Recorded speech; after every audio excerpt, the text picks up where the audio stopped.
Baiklah, di pertemuan yang lalu kita telah belajar tentang sifat wudhu Nabi Sallallahu Alaihi Wasallam sebagai pengantar kepada bab sifat salat Nabi Sallallahu Alaihi Wasallam. Dan penting saya ingatkan bahwa sifat wudhu ini menjadi bagian yang tak terpisahkan terkait berkelindan dengan sifat salat, karena wudhu menjadi syarat sah untuk penunaian salat. Sekali lagi, wudhu menjadi syarat sah penunaian salat. Jadi bila pun ada orang benar salatnya bagus, khusyuk, tapi tidak wudhu, maka salatnya dianggap tidak sah. Karena itu ketika Nabi mengajari seorang bernama Khalad bin Rafi Az-Zuraiqi, ya, dalam riwayat hadis Abu Hurairah radhiyallahu taala anhuma, ya, bersama Khalad bin Rafi Az-Zuraiqi dan sahabat Abu Hurairah, semoga Allah meridhai kepada keduanya, itu disampaikan bagaimana Nabi mengajarkan seorang untuk salat sempurna. Idza qumta ila shalah fa asbighil wudu. Jika kamu ingin menunaikan salat dengan sempurna, maka mulai dengan menyempurnakan wudhu terlebih dahulu. Itu di hadis Muslim nomor hadis 397, dan tentunya di Al-Bukhari juga ada nomor hadis 757. Baik, sebelum kita berbicara pada aspek yang lebih jauh, penting saya ingin tegaskan dulu terkait dengan wudhu ini, teman-teman sekalian, agar mohon diperhatikan betul kaidah-kaidah apa yang telah kita bahas di pertemuan yang lalu, khususnya di episode yang ke-6 yang kami tunjukkan, juga episode ke-5, ya, dari mulai yang pokok sampai ke-6, yang terakhir sampai dengan doa dan tertibnya. Ya, karena ini apa yang digambarkan oleh Nabi Sallallahu Alaihi Wasallam dan juga diteruskan kepada kita oleh sahabat Utsman bin Affan khususnya radhiyallahu taala anhu. Ya, kalau kita lacak di beberapa kitab-kitab hadis, itu masya Allah detailnya disempurnakan. Ini karena kita bukan kajian kitab, jadi kita sampaikan umum. Ya, saya ingin beri contoh. Coba admin tolong dibawakan kitab hadis yang Sunan Abu Daud aja. Sunan Abu Daud, ya, itu lebih lengkap. Nah itu, Bismillah. Nah ya, jazakallah khair. Nah teman-teman misalnya bisa dibuka Sunan Abu Daud, ya. Jadi saya beri rumus cepat gini. Kalau kita ingin melihat detail referensi terkait dengan praktek ibadah fikih secara fikih, nah, maka referensi yang kita bisa lacak hadis-hadis dari Nabi, kita bisa lacak di kitab Sunan. Ya, jadi kalau kitab Sunan itu memang kitab hadis yang urutannya spesifik disusun berdasarkan bab fikih. Jadi kitab Taharah dan terus urutan fikih. Nah ini yang umum, ya, yang saya tidak berikan syarah. Jadi nanti ada versi yang asli, ini hadis semua, ada yang syarah, ya, syarah Abu Daud. Termasuk itu ada ulama besar kita yang mensyarah Sunan Abu Daud ini, ada Syekh Yasin Al-Padangi. Itu ulama besar, masya Allah. Beliau mensyarah juga Sunan Abu Daud, ya, dan berbentuk manuskrip.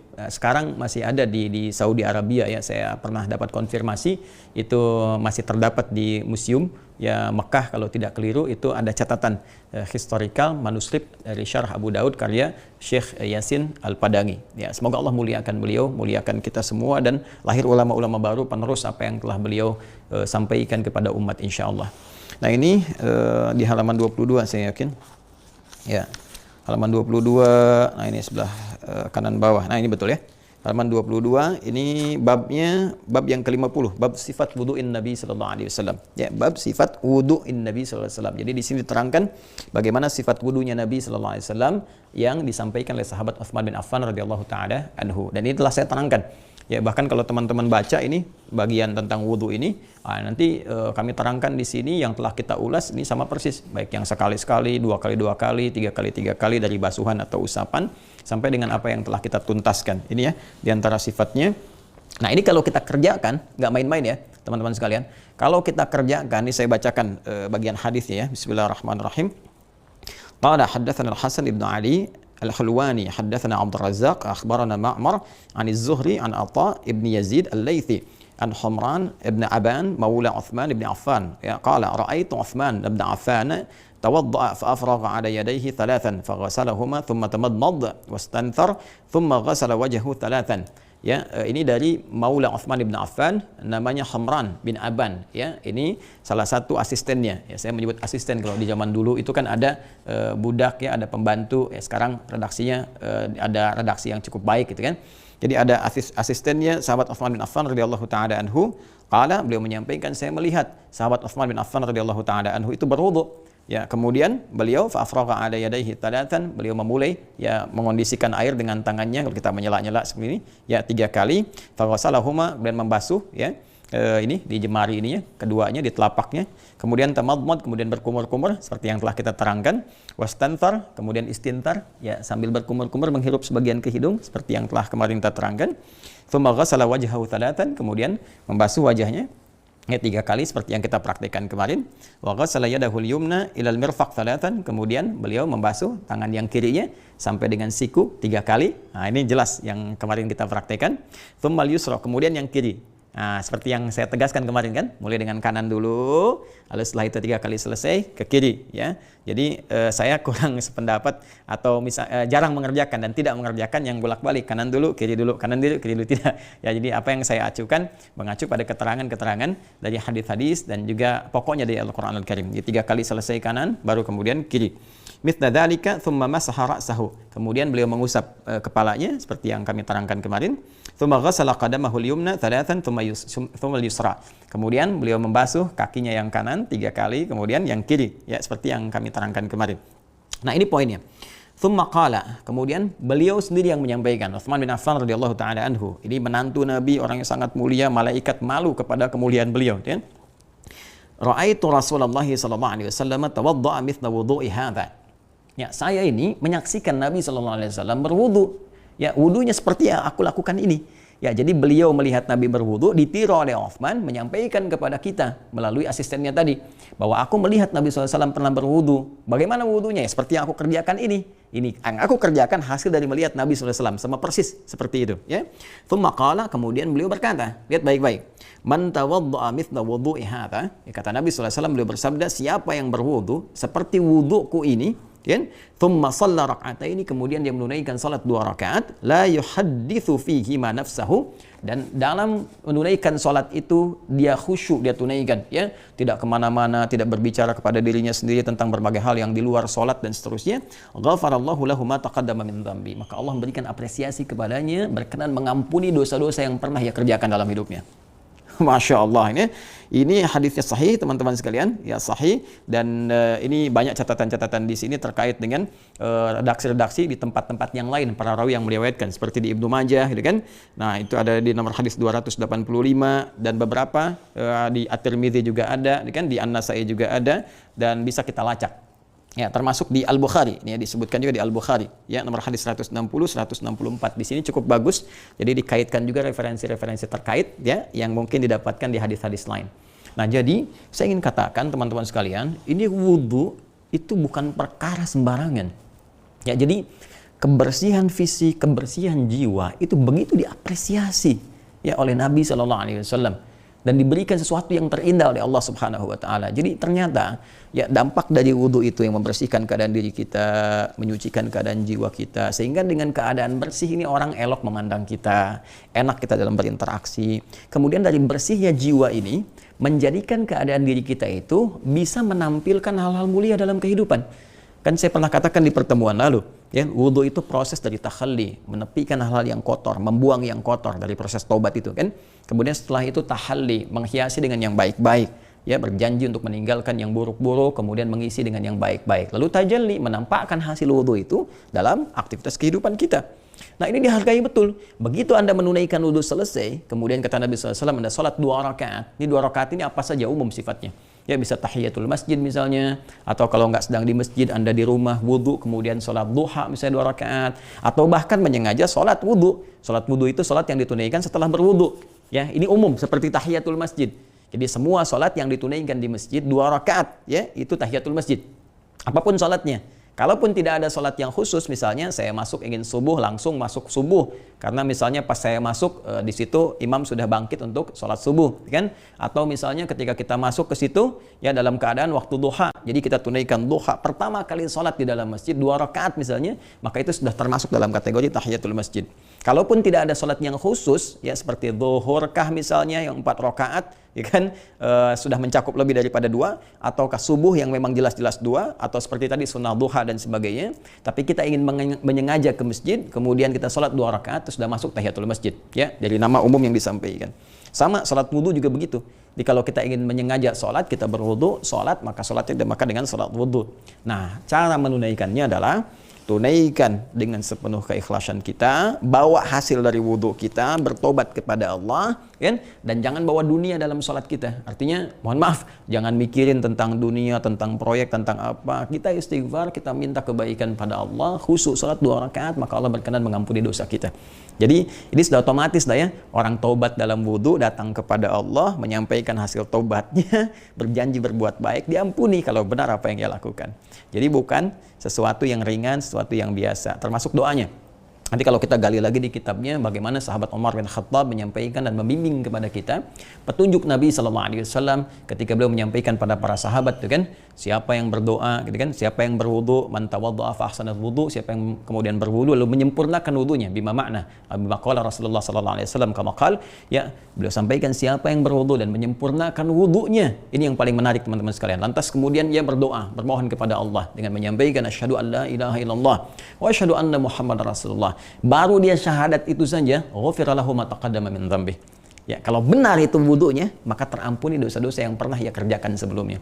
Hadis-hadis ini begitu mendukung apa yang pernah kita ajarkan terkait dengan doa pasca wudu, yang terkait dengan taubat. Ya, urutannya syahadu an la ilaha illallah, syahadu anna Muhammadar Rasulullah, Allahumma ja'alni minat tawabin. Ya Allah, jadikan aku termasuk golongan orang taubat. Artinya kalau wudhu kita benar, kita taubat. Kesalahan yang ada di mata, di telinga, di hidung, di mulut, sampai ke ujung kaki, kita berjanji mengevaluasi itu, mengoreksinya, mengganti dengan yang lebih baik dan lebih mulia. Kan? Kemudian, waj'alni minal mutatahhirin. Jadikan aku termasuk orang yang berusaha terus menyucikan diri. Jadi kalau sudah wudhu, ya rumusnya, mutatahhir itu orang yang menjaga diri untuk tetap baik dan suci. Ya, bersih dan suci. Ya, jadi tahir orang bersih dan suci, mutatahhir orang yang berusaha menjadikan dirinya bersih dan suci. Jadi kalau setelah berwudu dari doa yang kita ucapkan, waj'alni ya minal mutatahhirin, jadikan aku termasuk orang yang berusaha membersihkan diri dan suci. Jadi Anda harus tampil bersih. Kemana-mana pakai baju yang bersih, tampilan yang bersih, elok dipandang. Kemudian jaga kesucian diri kita. Jaga lisan, bicara yang baik-baik, jangan keluar yang kotor, ya kan? Demikian sampai dengan ke ujung kaki. Waj'alni min ibadikas shalihin, dan dengan ikhtiar itu ya Allah, aku tobat, aku menjaga diri baik, jadikan aku termasuk golongan orang-orang yang baik, yang kau ridhai sampai berpulang kepadamu ya arhamar rahimin. Kan? Itu indah teman-teman, kalau kita pahami urutan-urutan syariat itu, kita praktekkan, kemudian ada ikhtiar kita, akan terasa perbedaannya. Akan terasa. Nah, lanjutan dari itu adalah jika kita memang dalam konteks keadaan tidak memungkinkan berinteraksi dengan air, bahkan bersentuhan dengan air, atau tidak ada air sama sekali, lantas tidak memungkinkan kita berwudu seperti sifat yang tadi disampaikan, adakah solusinya? Ya kan? Adakah solusinya? Nah, ini yang coba kita akan hadirkan. Jadi, bab yang sekarang kita bahas adalah bab tentang tayammum. Tayammum, Masya Allah. Ya, tayammum. Tayammum. Nah, ya. Baik, ini dari redaksi Al-Quran. Nanti kita temukan teman-teman sekalian di Quran surah keempat, An-Nisa. Saya berikan keterangannya ya, supaya mudah untuk diakses. Tidak bertanya lagi surat keempat itu apa ya kan?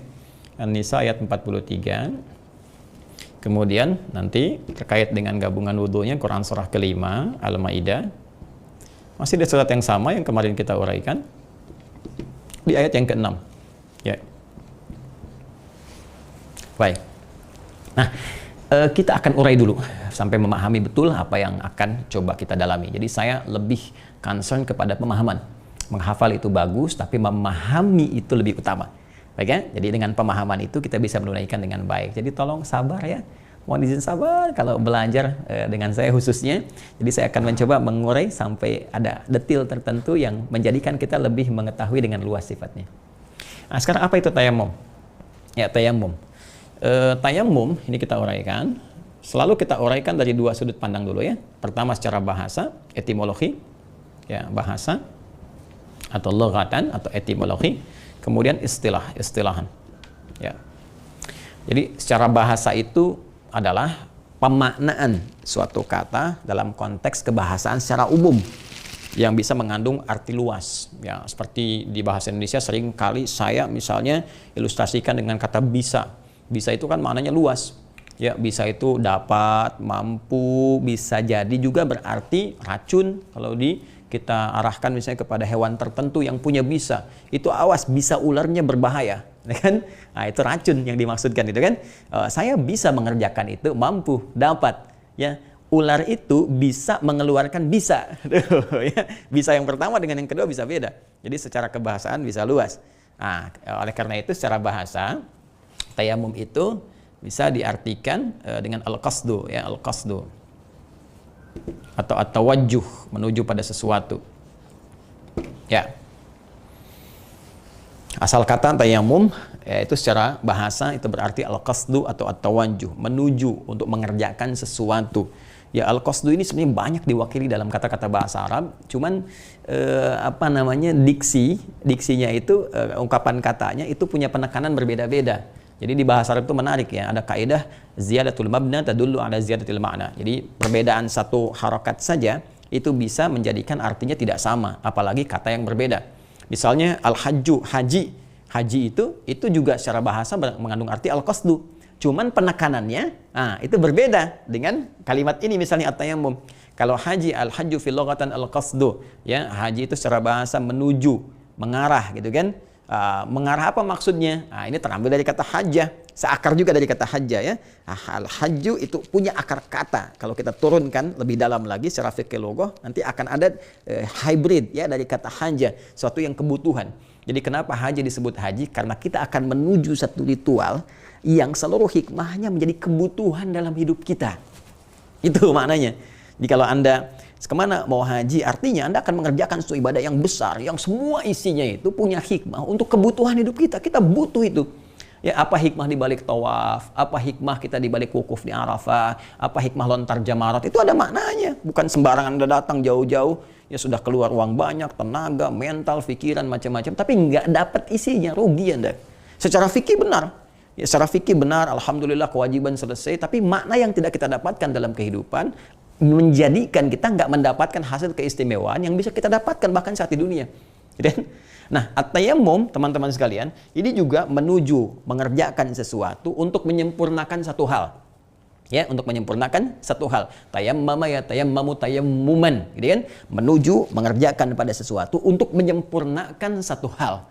Nah, ini menarik kan kalau kita gali. Makanya kenapa disebut dengan tayamum? Karena asalnya, pokoknya kita berwudu menggunakan air, ya kan? Tapi airnya itu nggak bisa diakses karena nggak ada kah, karena sedikit kah, karena ketidakmampuan kita bersentuhan dengan air. Maka kita harus sempurnakan proses wudu ini, walaupun air tidak ada. Maka bagaimana caranya? Adalah yang disebut dengan tayammum. Fa'illam tajidu ma'a dan fatayammamu. Kalau kamu nggak dapatkan air untuk mengakses wudu itu, maka sempurnakanlah maksud kamu untuk bertaharah itu. Itu maksudnya. Sempurnakan tujuan kamu untuk menyucikan diri itu, untuk membersihkan keadaan diri itu dengan menunaikan tayammum. Begini caranya. Ya, paham sampai sini? Nah, ini kalau sudah mengerti, kita bisa paham, ya, kita bisa memahami. Makanya di sini secara istilah nanti, kalau sudah istilah maksudnya dalam terminologi apa kata itu akan dipahami, dibawa kemana gitu kan? Seperti tadi kata bisa menurut bahasa banyak, tapi menurut istilah apa? Istilah dunia hewan misalnya, maka yang dimaksudkan racun, ya kan? Istilah dalam kebahasaan dalam konteks kemampuan, maka yang dimaksudkan adalah dapat, mampu, ya, dan seterusnya. Nah, ini tayamum ini mau dibawa kemana nih pemaknaannya? Karena ini bisa maksud menyempurnakan sesuatu, 1, 2, 3, mungkin banyak hal. Tapi kita bawa dalam istilah syariat, istilah fikih, ya, istilah fikih. Makanya teman-teman ini penting sekali ya. Syariat ini sudah batasan, ya, sudah ada batasannya. Jadi nggak bisa semua dilekatkan kata syariat di sini. Kalau kita tarik berarti dalam pengertian pandangan Islam, ya, mindanya, ya, world view-nya itu sudah world view Islamic world view. Jadi sudah cara pandangnya dalam keislaman yang bersumber kepada Al-Quran, hadis-hadis Nabi Sallallahu Alaihi Wasallam. Jadi kalau sudah ada melekat syariatnya, kadang-kadang dilekatkan kata syariat ini. Ya, misal dengan kata syar'i misalnya, yaknya nisbah ke situ, jilbab syar'i, kan? Jilbabnya ini berdasar ketentuan syariat. Bagaimana syariat memberikan pandangan kepada kita untuk menggunakan jilbab. Ya, misalnya koperasi syariah, ya, bank syariah, gitu kan? Bagaimana syariah memberikan petunjuk untuk mengelola keuangan, ya, misalnya dengan sistem bank, dengan sistem koperasi. Tapi nggak semua juga familiar bisa menggunakan kata syariat, ya. Misalnya pingpong syariah. Gimana pingpong syariah itu ya? Kalau servis pakai bismillah. Ya kalau nyemes masuk alhamdulillah, kalau nyemes astagfirullah. Nah, itu terlalu berlebihan ya. Terlalu berlebihan. Nah, tidak harus seperti itu juga ya. Nah, jadi ini menurut pandangan syariat tayamum itu adalah ya kan al-qasdu biisti'mali as-sa'id at-tayyibi badalan 'anil wudu' bi ahkamin makhsusatin muayyanatin. Paham? Tidak. Yuk kita jelaskan. Baik. Baik, lihat baik-baik.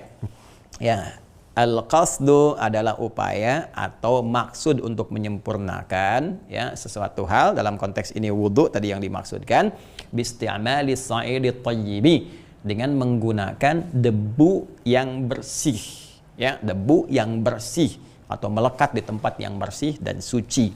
Jadi kalimat as-sa'id at-tayyib ya, isti'mal al-qasdu bi isti'mal as-sa'id at-tayyib kan. Nah, as-sa'id at-tayyib itu terambil nanti dari Al-Qur'an surah keempat An-Nisa ayat 43. Ya sa'idan tayyiban, ya sa'idan tayyiban famsahu biwujuhikum, ya kan? Kemudian wa aidikum. Jadi teman-teman sekalian, pertama redaksi as-sa'id, sa'id ini debu. Ya, ingat, debu ya. Nah, bukan tanah ya, kalau tanah turab. Ya, jadi tayamum bukan tanah, bawa tanah misalnya tempelin, bukan. Ya, jadi kalau tanah itu bahasa Arabnya turab. Tanah itu turab. Nah, ini kan? Baik, kalau ini debu, sa'id itu debu, ya debu. Makanya ada yang membuat satu judul tayamum itu suci dalam debu, katanya. suci dalam tebu, ya. Hati seluas samudra, sabar, suci dalam debu, tayamum. Bab fikih suci dalam debu, tayamum. Nah ini debu, sa'id, ya. Kalau tanah, turab. Kemudian tayyib itu sesuatu yang baik, ya baik bersih, ya bersih. Jadi maksudnya adalah debu yang menempel di tempat yang bersih dan baik. Jadi nggak sembarangan debu. Wah, saya ingin bukti tayamum saya ini sempurna, terlihat sunnahnya lebih mantap lagi. Tiba-tiba knalpot bisa ditempelin. Nah itu berlebihan, Joni. Jadi bukan di situ tempatnya. Cari tempat yang baik, ya tempat yang bersih. Kan debu itu hikmahnya teman-teman. Bagaimana Al-Quran memberikan dengan sangat indah sekali ya gambaran kepada kita. Yang namanya debu pasti melekat di setiap tempat. Setiap tempat. Kalau tanah kan sifatnya terbatas ya. Ya, tapi debu itu menempel di setiap tempat, terbawa oleh angin, kan? Bergerak kemudian nempel, bahkan Anda nyuci gelas disimpan begini sudah ada debunya lagi. Nah, cuman karena dia punya sifat menempel di tempat-tempat secara luas, maka kita bisa analisis, kita bisa nilai. Kita bisa lihat di tempat mana yang baik debu itu menempel. Itu yang kita gunakan untuk bisa tayamum. Ya, dan ini hikmahnya menjadi lebih indah. Jadi lebih indah, Masya Allah gitu kan. Jadi kemanapun kita beraktivitas, even kita berada di pesawat misalnya atau di kereta, ya sudah pasti kita temukan lah. Ya, di bagian pesawat dekat jendelanya itu kan ada bagian pasti menempel debu. Ya, bahkan di tempat makan itu kalau kita buka kan, yang menempel di kursinya itu, ya kita buka kemudian ada satu tempat untuk makan kita bentangkan begini itu ada debu juga di situ. Ya jadi ini hikmahnya Allah memudahkan kepada kita, syariat itu mudah memberikan kenyamanan pada kita. Jadi Anda tidak harus misalnya mau ke Mekah umrah atau haji tiba-tiba nanti di pesawat gimana? Tayamum aja, udah bekal tanah sekalian dari Indonesia kan. Nah, tidak harus seperti itu. Kita bisa temukan di perangkat-perangkat yang baik. Jadi ini hikmahnya kenapa Allah Subhanahu wa taala kemudian menjadikan tayamum itu pertama menggunakan debu sa'idan, ya kemudian tayyibah. Ya tayyibah punya sifat yang kedua menempel di tempat yang baik, menempel di tempat yang suci dan bersih. Nah, tujuan yang bertayamum ini adalah untuk menyempurnakan syariat taharah tadi. Ya, yang mulanya secara pokok dilakukan dengan wudu. Jadi ini ya untuk menyempurnakan syariat taharah. Ya, ini poinnya. Nah, jadi tetap teman-teman, walaupun Anda misalnya mohon izin sekali menunaikan tayamum, tidak akan keluar dari sifat ini. Ya, karena di ayat yang ke-6 di surah Al-Maidah, di penutupnya nanti jelas Allah mengatakan, jelas. Ya, ma yuridullahu liyaj'ala 'alaikum min haraj, walakin yuridu al-yutahhirakum. Ya, walakin yuridu liyutahhirakum, walakin yuridu liyutahhirakum wa liyutimma ni'matahu 'alaikum la'allakum tashkurun. Allah Subhanahu wa taala, kata Allah, tidak menginginkan Anda dengan syariat wudu ini, ataupun kalau nggak bisa menunaikan dengan air Anda bertayamum, karena ayat itu sebelumnya juga bicara tentang tayamum. Jadi kalau nggak menemukan fa illam tajidu ma'a fatayammamu, ya fatayammamu, maka Anda bertayamum. Nah, di ujungnya ditutup dengan kalimat tadi, Allah tidak menginginkan dengan wudu ataupun Anda tayamum menjadikan beban untuk Anda, tapi yuridu liyutahhirakum, supaya Anda bisa bertaharah. Ya, membersihkan Anda, menyucikan paling intinya jiwa Anda, wa yutimma ni'matahu 'alaikum, dan menyempurnakan nikmat Allah kepada Anda. Ya, di antara kesempurnaan nikmat itu dengan mengampuni dosa-dosa kita. Ya, la'allakum tashkurun, dan jika kita sadar dengan itu semua, teman-teman sekalian, kita mampu bersyukur kepada Allah.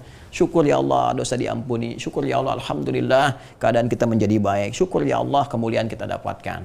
Nah, jadi ini gambaran pertama tentang pemaknaan tayamum, dan ada kisah di balik itu. Sebelum kita masuk kepada teknisnya, ada kisah tentang bagaimana syariat tayamum ini turun dalam kondisi keadaan air tidak ditemukan. Nah, ini pun nanti kita banyak temukan ya di kitab-kitab hadis, ya, termasuk di Sunan Abu Daud juga disampaikan, termasuk di Al-Bukhari juga jelas disampaikan, baik di syarah Fathul Bari juga ada, ya Fathul Bari syarah Sahih Al-Bukhari karya Ibnu Hajar Al-Asqalani, disampaikan juga dengan jelas. Jadi secara singkat, teman-teman sekalian, Nabi SAW sedang dalam perjalanan, ya ditemani istri beliau Sayyidah Aisyah, juga sahabat mulia beliau, ya sekaligus mertua beliau yaitu Abu Bakar As-Siddiq radhiyallahu taala anhu, dan beberapa sahabat-sahabat yang lainnya. Secara singkat, di perjalanan sebelum sampai ke tujuan ada satu kejadian. Ya, kejadiannya itu kalungnya Sayyidah Aisyah radhiyallahu taala anha terjatuh. Ya, di mana itu belum ditemukan. Ya, sehingga Nabi perintahkan kepada para sahabatnya, kita berhenti dulu sejenak, kita cari dulu. Nah, sampai ditemukan. Nanti ada hikmah dari peristiwa-peristiwa ini ya. Misalnya ada satu pandangan dari sahabat Abu Bakar, ayahnya Sayyidah Aisyah, yang memberikan komentar pada peristiwa itu. Ini gimana sih ya? Kata Sayyidah Aisyah sendiri, fa'atabani Abu Bakrin ya radhiyallahu taala anhu, ya maka Abu Bakar itu ya, mencela, ya dalam konteks mencela itu menyesalkan. Ya, kenapa sih bisa jatuh, bisa begini gitu kan, sehingga perjalanan menjadi terhambat. Nah, itu salah satu tuh ya kejadian. Nanti kita lihat hikmahnya. Kenapa Sayyidah Aisyah tidak mengatakan fa'atabani abi? Ya, bapakku kemudian mencela atau menyesalkan tindakanku itu, atau hal yang jatuh dari kalung itu dan sebagainya. Ini ada hikmah juga. Ya, di antara hikmahnya adalah beliau ingin memberikan kesan kepada kita semua bahwa dalam setiap kejadian kita objektif memandang. Ya, jangan karena misalnya anak ya melakukan sesuatu, misalnya baik ada terkesan salah atau bukan disengaja, lalu karena belas kasihan seorang ayah kemudian menjadikan itu ditutupi, itu nggak boleh. Ya, makanya Sayyidah Aisyah memberikan cara pandang sahabat Nabi. Nih, cara pandang sahabat Nabi itu begini, objektif sifatnya. Jadi beliau tidak menyebutkan di situ bapak beliau, bisa beliau mengatakan fa'atabani abi, ya kan? Tapi beliau mengatakan fa'atabani Abu Bakrin, untuk memberikan pandangan sahabat Nabi semuanya adil. Semuanya jujur. Beginilah keindahan dalam bergaul, ketika bergaul bersama Nabi sallallahu alaihi wasallam. Tapi nanti kita akan lihat di antara hikmah, ya kenapa kalung itu bisa kemudian terjatuh dan sebagainya, banyak hikmahnya. Ya, nanti ada yang terkait dengan tayamum, ada kisah tuduhan untuk memetakkan orang-orang bermasalah di hatinya yang munafik dan sebagainya. Ternyata itu di luar kehendak Sayyidah Aisyah. Ada hikmah Allah. Yang apa di antaranya? Di antaranya adalah ternyata ketika itu dicari dan sebagainya, Rasulullah kemudian mengantuk, tertidur. Ya, ketika bangun tiba waktu sholat nggak ditemukan air sekitarnya untuk berwudu. Ya, maka turunlah kemudian ayat ini untuk memberikan petunjuk syariat tayamum. Ya, untuk memberikan syariat petunjuk tayamum. Ternyata hikmah hilangnya kalung tadi salah satunya adalah untuk apa? Memberikan satu pandangan hukum. Bila ada kejadian suatu terjadi begini, begini solusinya. Ya, di samping hikmah dalam pemerintahan, apa itu? Nabi itu seorang pemimpin, ya. Seorang pemimpin itu diantara sikapnya adalah memberikan yang terbaik kepada hak-hak yang dipimpinnya, sekecil apapun itu menjadi tanggungannya. Jadi kalau kita diamanai sebagai pemimpin di keluarga, apalagi dalam konteks lebih besar lagi di masyarakat, bangsa, negara, maka semua hal yang terjadi di masyarakat, setiap orangnya, termasuk bagian kita, itu menjadi bagian perhatian kita semua yang akan dipertanggungjawabkan di hadapan Allah Subhanahu wa taala. Nah, secara singkat, turun syariat wudu itu hikmah terbaiknya, dan mengajarkan kepada kita kalau ada kejadian tertentu yang mungkin belum tentu kita senangi, jangan langsung menyimpulkan ini dan itu. Ya, boleh jadi di balik itu ada satu keindahan-keindahan yang bisa kita dapatkan. Adapun tadi terkait dengan sahabat Abu Bakar, ini yang ingin ditunjukkan oleh Allah kepada kita adalah tentang bagaimana beliau bersikap adil dalam bersikap. Nah, sekarang bagaimana cara tayamum yang ditunjukkan kepada kita oleh Nabi Sallallahu Alaihi Wasallam, prakteknya seperti apa? Ini yang coba kita akan bahas dan kita uraikan di kesempatan saat ini. Baik, fokus ya, fokus sekali lagi. Kita akan coba praktekkan bagaimana sifat tayamum yang dicontohkan oleh Nabi Sallallahu Alaihi Wasallam. Baik, sebelum kita mulai mencontohkan, kita merujuk kembali kepada keterangan Al-Quran, dan nanti kita lihat detailnya di hadis-hadis Nabi Sallallahu Alaihi Wasallam, sehingga dalam penyontohan ini akan terasakan bagaimana rujukan yang terambil dari Al-Quran, kemudian juga dari hadis-hadis Nabi. Setelah itu pada praktikal yang akan coba kita tunaikan bersama-sama. Baik-baik, di surah An-Nisa, surah keempat ayat 43, pun demikian di surah yang kelima Al-Maidah di ayat yang ke-6. Baik ya, Keduanya kemudian menunjukkan satu isyarat dari organ tubuh kita yang menjadi objek tayamum. Ya, fatayammamu sa'idan thayyiba famsahu. Pertama famsahu. Ya kan? Famsahu bi wujuhikum kan? Ya. Wa aidikum. Ya. Yang di An-Nisa sampai ke sini wa aidikum, kemudian yang di Al-Maidah ada minhu-nya untuk penegasan. Minhu untuk penegasan ke sa'id tayyib, yaitu ke debu yang bersih, ya. Bi wujuhikum wa aidikum, ya. Harusnya ruk'ah nggak pakai harakat, tapi untuk memudahkan kita harakati. Kemudian di Al-Maidah, itu kan, yang di ayat yang ke-6 ada penegasan dengan merujuk kepada sa'id tayyib, sa'idan thayyiba, yaitu debu yang bersih yang kita gunakan untuk tayamum. Baik, dalam konteks bertayamum ini teman-teman sekalian, maka dari 4 pokok, ya, yang kita basuh dan atau usap saat kita berwudu itu, baik dari wajah, kemudian tangan sampai siku, mengusap kepala, kaki sampai dengan 2 mata kaki, hanya 2 saja yang digunakan dalam tayamum. Dan ini masya Allah keindahan dalam Islam. Setiap rukhsah itu selalu memberikan keringanan. Dan kalau ringan itu artinya nggak sama dengan yang pokok, kan? Ya, misalnya saya ambil contoh begini. Sholat fardu nih zuhur 4, ya kan? Asar misalnya kan 4 kita tunaikan.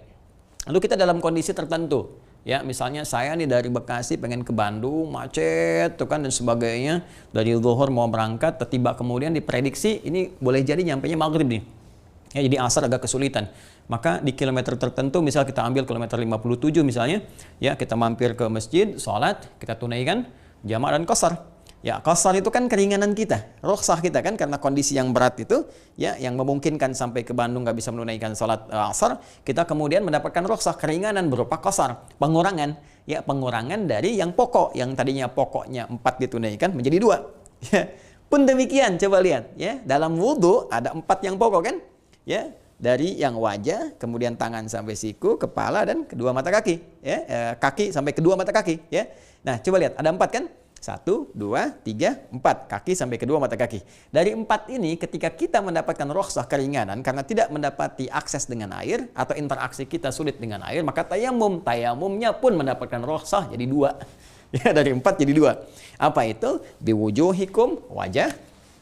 Nah, jadi untuk tayamum, 1 wajah, ya, yang diusap nanti. Yang kedua kemudian tangan, ya, wa aidikum, tangan.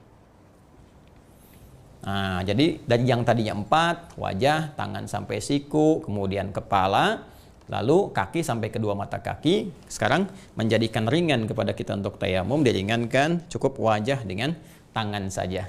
Paham ya? Nah, jadi yang sekarang kita akan gunakan tayamum adalah cukup 2, ya, yaitu bagian wajah, kemudian tangan. Nah, untuk bisa bertayamum, maka mesti ada bagian yang kita gunakan sebagai perangkat tayamum itu. Ya, apa itu? Kita tuliskan lagi redaksi Al-Qur'annya, sa'idan thayyiba. Seperti ini ya. Sa'idan thayyiban. Nah, ini debu yang melekat atau menempel di tempat yang bersih. Ya kan? Baik. Nah, kurang lebih demikian. Karena itu ketika di sini di Al-Maidah ayat yang ke-6, ya, famsahu biwujuhikum wa aidikum minhu, hu-nya larinya ke sini, ya, kata gantinya ke sa'id tayyib. Jadi kalau kita nanti ingin bertayamum, ya, kata Allah Subhanahu wa taala langsung disampaikan, famsahu, maka usaplah dengan minhu, dari ini sa'idan tayyiban, dari debu yang bersih itu yang kita gunakan untuk tayamum, itu 2 bagian saja, wajah dan tangan. Baik, sekarang kita lihat prakteknya dalam uraian hadis-hadis Nabi Sallallahu Alaihi Wasallam yang kita bisa lacak. Referensi kita banyak di kitab-kitab hadis, ya, dan di antara kitab-kitab itu ada sebagian yang bisa kita akses. Kita ambil yang tadi saja, misalnya di Sunan Abu Daud, ya. Nah, ini kita kembalikan dulu. Bismillah. Ini saking pentingnya tayamum, kaget sampai jatuh tuh penghapus sama spidol. Ya, kembali ya, kita coba kaji di Sunan Abu Daud.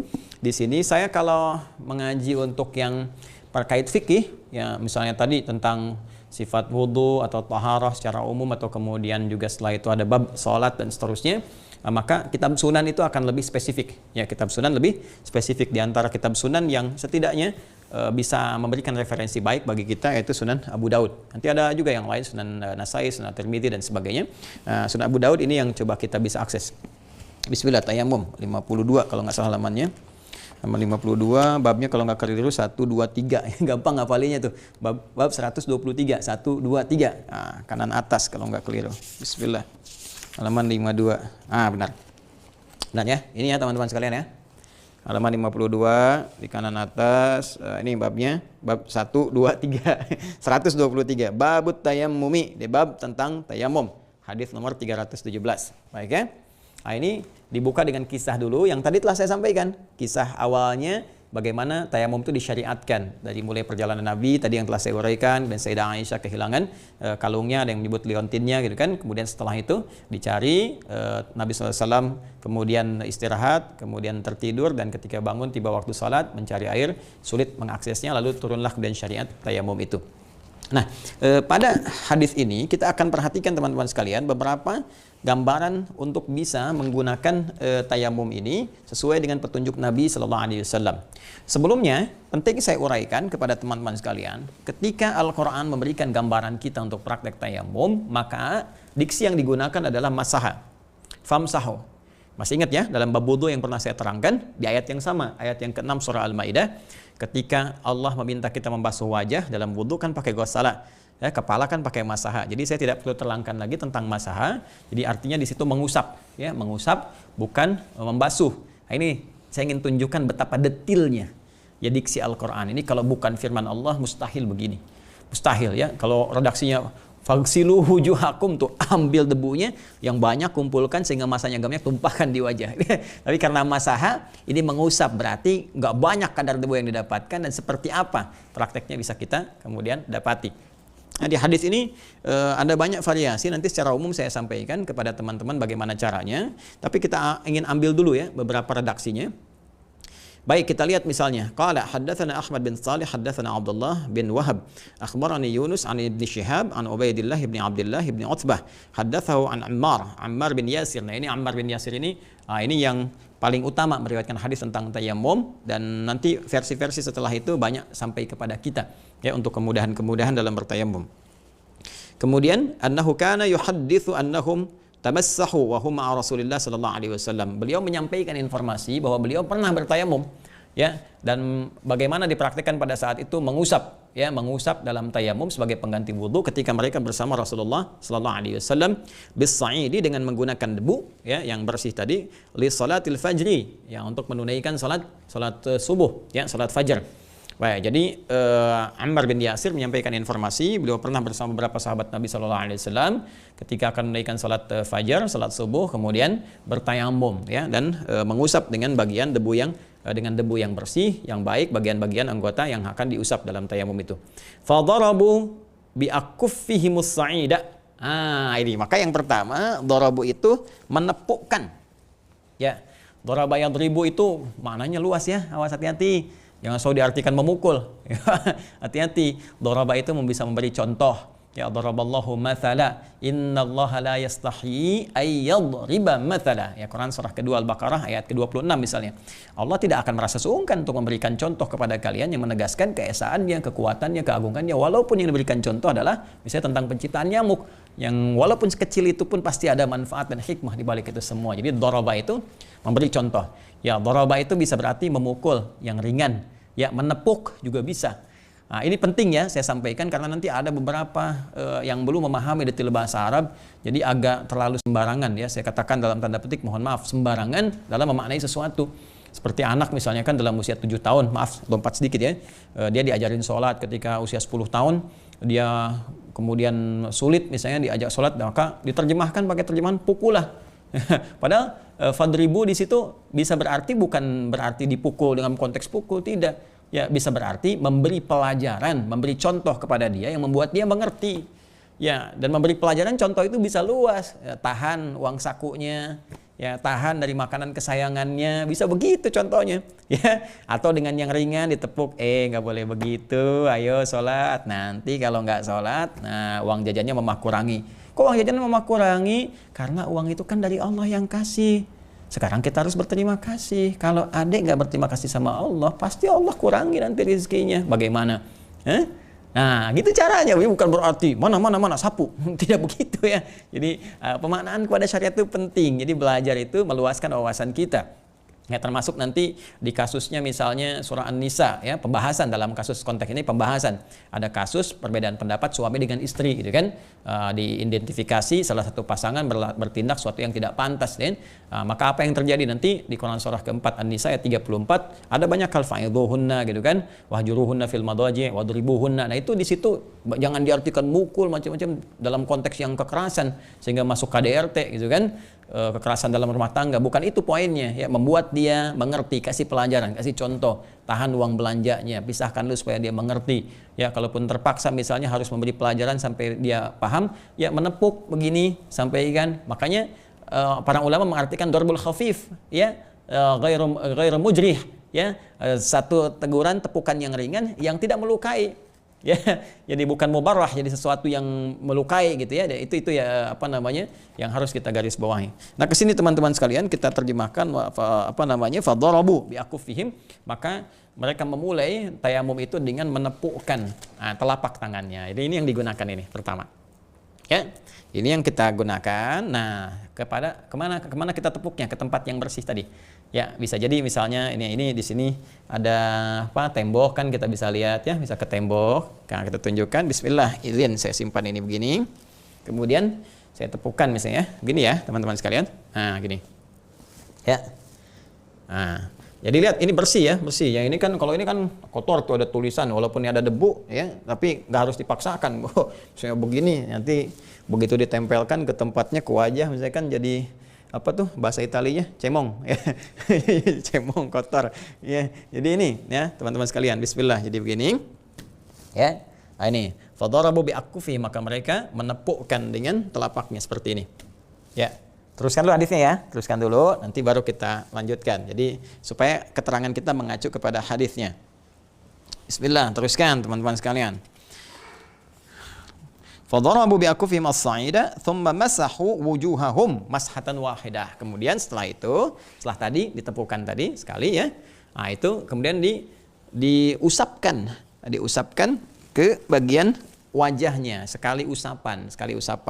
Nah, ini redaksi yang pertama ya, ingat ya. Jadi riwayat yang pertama itu tempelkan tempat yang bersih, baik, kemudian diusapkan sekali usapan. Biasa seperti biasa kita membasuh yang berwudu, tapi ini sifatnya jadi mengusap ya. Jadi cukup diambil, karena gosala membasuh kan tumpahkan air. Kalau ini cukup begini, tempelkan lalu usapkan ke bagian wajah kita, sekali usapan saja ya, seperti ini. Ya, sudah selesai ya. Baik. Ini saya gambarkan kayak yang tidak ada jenggot jadi kesini ya. Baik, jelas ya? Baik, ini bagian pertama. Satu ya. Nah, nanti ada redaksi lagi teman-teman sekalian. Bagian yang keduanya sebelum diusapkan ditiup dulu. Ya, ditiup tuh ada redaksinya di sini teman-teman sekalian.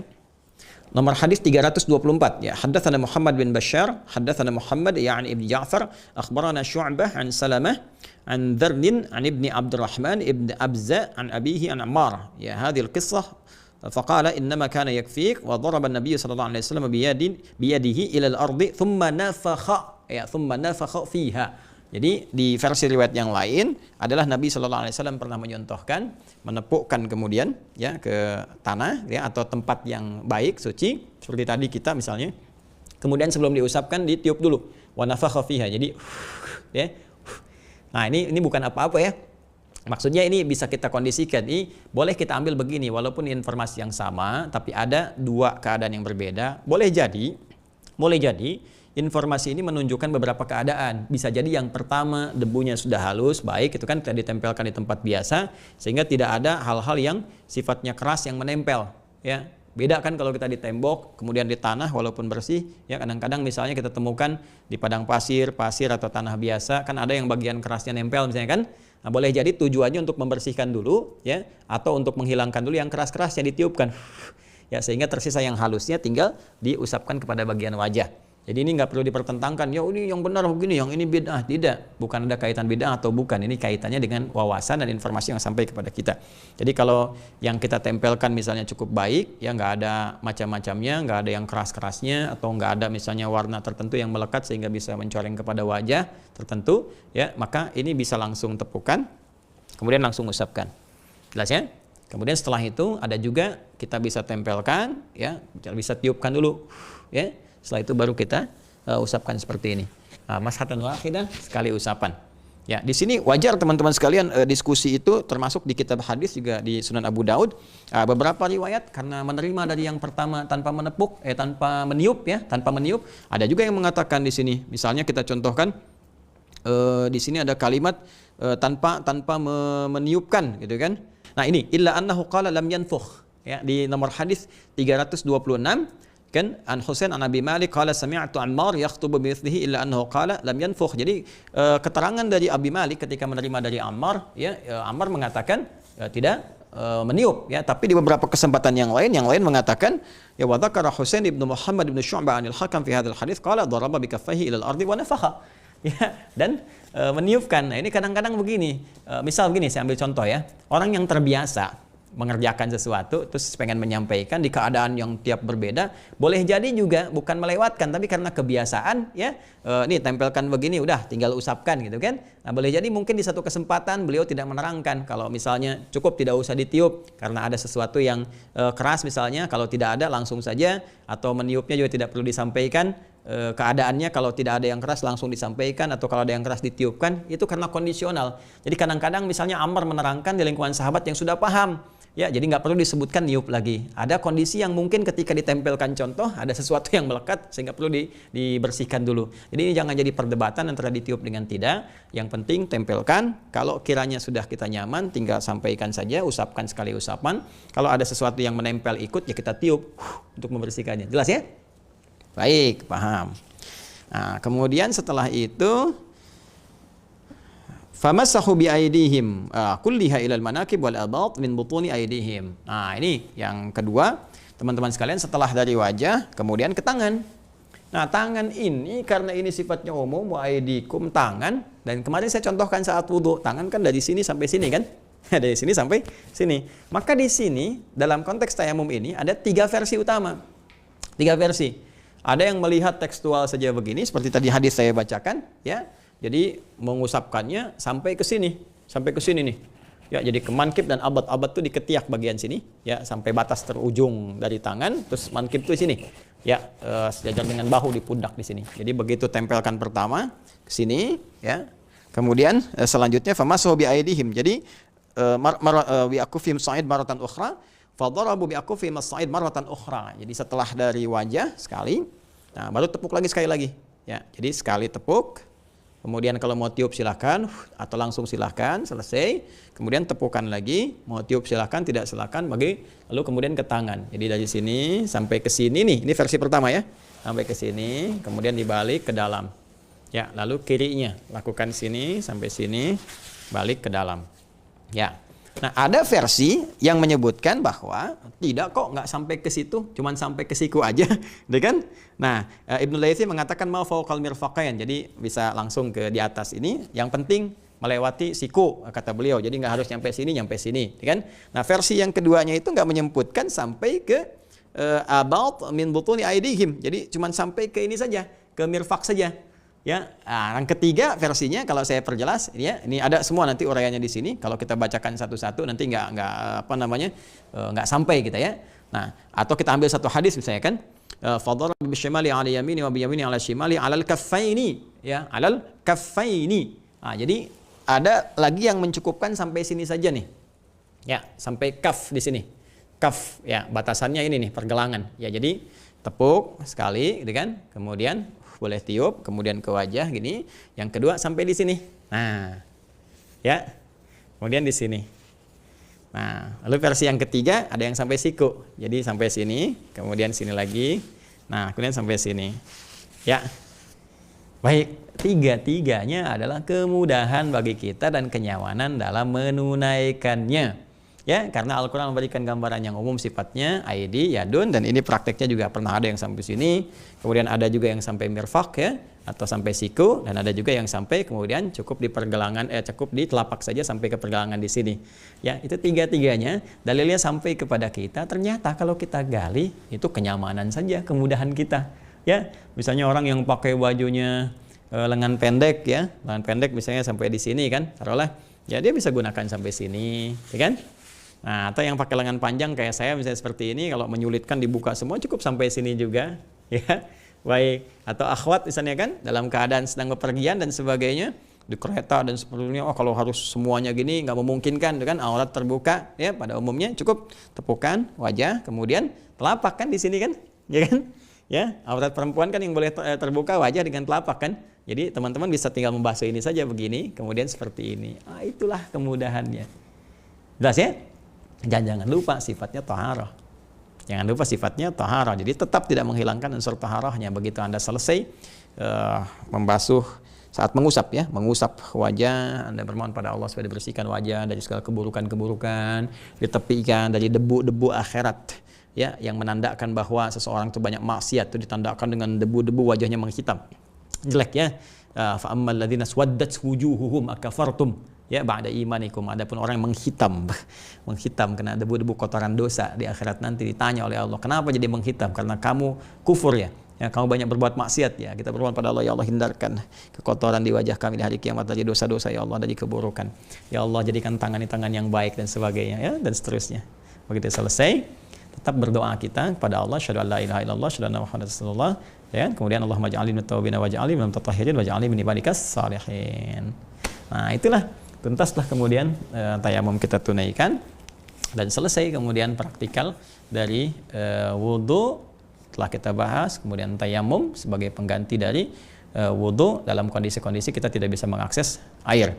Ya, cuma kalau lagi tayamum tiba-tiba airnya ada, terus kita bisa mengakses air, tidak ada aspek-aspek yang lain, maka batal tayamum, gunakan untuk wudu. Ya, idza wujidal ma'u batalat tayamum. Kalau sedang tayamum tiba-tiba wudunya ada, nih kita lagi nggak ada air ya, tiba-tiba kemudian sedang kita tayamum hujan besar misalnya, kita bisa gunakan. Nah itu tayamumnya digugurkan, kemudian kita bisa menunaikan wudunya, disempurnakan kembali. Ya, gimana kasusnya kalau saya sudah tayamum sholat Ustadz, tiba-tiba ditemukan air misalnya, maka kita bisa cukupkan pada sholat yang telah kita tunaikan dalam kondisi yang tadi.